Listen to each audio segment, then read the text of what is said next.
Écoutez, Monsieur Philippot, arrêtez de vous énerver. Non mais arrêtez de vous énerver. C'est surtout vous qui n'êtes pas du tout crédible.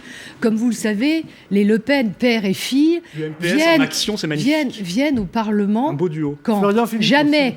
Donc ils brillent par leur absentéisme et quand on regarde leur vote, c'est un désastre. Vous vous servez du Parlement européen, non pas pour travailler pour l'intérêt des Français.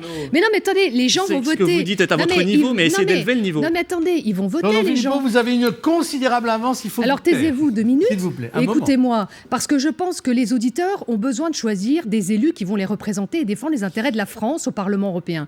La réalité, c'est que vous nous dites des vérités, vos vérités toutes faites, et je vais en parler de cette directive, évidemment, des travailleurs détachés. Mais la réalité, c'est que les Le Pen, père et fille, ne siègent pas, ils brillent par leur absence, ils n'amendent aucun texte, ils ne rédigent pas de rapport, ils ne sont pas là pour défendre les intérêts des Français. C'est ça qui est dramatique, ça vous fait rire? Moi pas. J'estime qu'un élu doit remplir sa mission au service des citoyens qu'ils doivent représenter. Maintenant, s'agissant de notre marché intérieur, du marché de l'Union européenne, il y a cette directive des travailleurs détachés dont vous oubliez, et vous comprendrez, vous qui nous écoutez, pourquoi les Forbachois, les Lorrains ont rejeté si violemment Monsieur Philippot, parce que eux qui passent la frontière quasi tous les jours, vous avez plus de 105 000 travailleurs frontaliers qui passent la frontière tous les jours, qui vont travailler dans d'autres entreprises.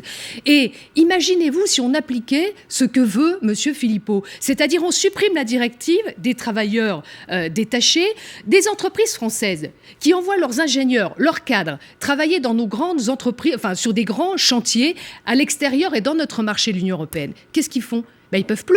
Alors si, il faut qu'ils demandent un visa, des autorisations, une lourdeur administrative. C'est ça que veut M. Philippot. En fait, sur l'ensemble des projets du Front National... J'ai l'impression que vous ne connaissez pas la directive détachement. Vous nous parlez d'autre chose, Madame Morano. Philippot, s'il vous plaît, ne me donnez pas de leçons. Je sais que vous êtes énarque, mais quand même, arrêtez de donner des leçons à la terre entière. Vous ne connaissez pas la directive détachement. Bien sûr que si, je la connais, la directive détachement. Mais moi, je vous dis, arrêtez de mentir aux gens. Il y a pratiquement 200 000 Français qui vont travailler... Ça n'a rien à voir. Mais si, rien à voir. Parce que si on parle des Français qui voient un dumping social insupportable à cause de cette directive détachement.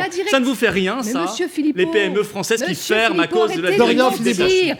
La directive que vous mettez en cause... C'est clair et net. Vous voyez pourquoi il s'énerve? Parce qu'il croit qu'en hurlant plus fort, il aura la vérité. Non, mais l'UMPS, c'est clair et net. Mais vous défendez le même projet. Merci de votre honnêteté.